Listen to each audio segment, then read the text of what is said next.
তো আমরা এইরকম কোনো তথ্য পাইনি, আমরা নিশ্চিত না। বিদেশে যেমন পালাইছে কিনা এই তথ্যটা আমাদের কাছে নিশ্চিত না, তাহলে আমরা ধরে নিব যে দেশে আছে। We are trying to net. এদেরকে আটক করা হলো আমাদের কাছে যেটুকু তথ্য যে এরা ওই অপথে বলতে ইমিগ্রেশন চ্যানেলের না, ইমিগ্রেশন চ্যানেলের বাহিরে চোরাই পথে মানব পাচার করে থাকে, সীমান্ত পারাপার করে থাকে।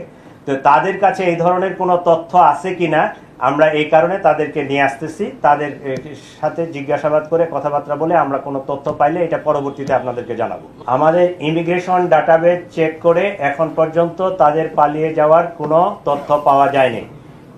আমরা ফয়সালের পাসপোর্ট নাম্বারটা পেয়েছি, তার সর্বশেষ যে ট্রাভেল পাওয়া গেছে সেটা জুলাইয়ে সম্ভবত, সেটা থাইল্যান্ড থেকে সে আসছে, দেশে ইন করছে। এরপরে ইমিগ্রেশন ডাটাবেজে আর তার ডিপারচারের কোনো তথ্য নেই। আমরা বাদী পক্ষের সাথে 2 দিন ধরে খুব জোর প্রচেষ্টা চালাচ্ছি যে তাদেরকে দিয়ে মামলাটা করলে অনেক ভালো হতো, কারণ পুলিশ বাদী না হয়ে তাদের যেহেতু তার ভাই আছে, তার নিকটাত্মীয় যারা আছে তাদেরকে দিয়ে তারা ওই আসতে পারতেছে না, আসলে তারা রুগী নিয়ে ব্যস্ত।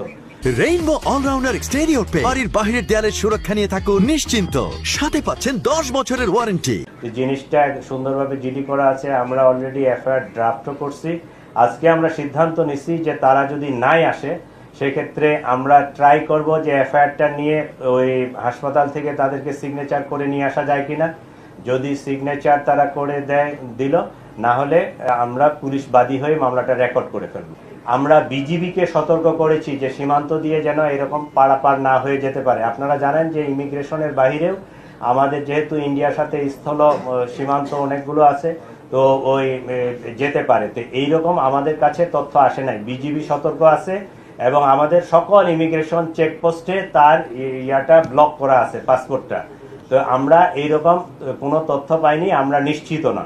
বিদেশে যেমন পালাইছে কিনা এই তথ্যটা আমাদের কাছে নিশ্চিত না, তাহলে আমরা ধরে নিব যে দেশে আছে। We are trying to net.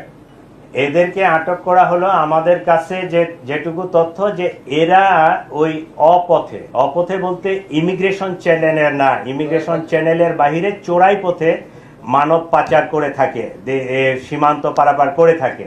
তো তাদের কাছে এই ধরনের কোনো তথ্য আছে কিনা আমরা এই কারণে তাদেরকে নিয়ে আসতেছি। তাদের সাথে জিজ্ঞাসাবাদ করে কথাবার্তা বলে আমরা কোনো তথ্য পাইলে এটা পরবর্তীতে আপনাদেরকে জানাবো।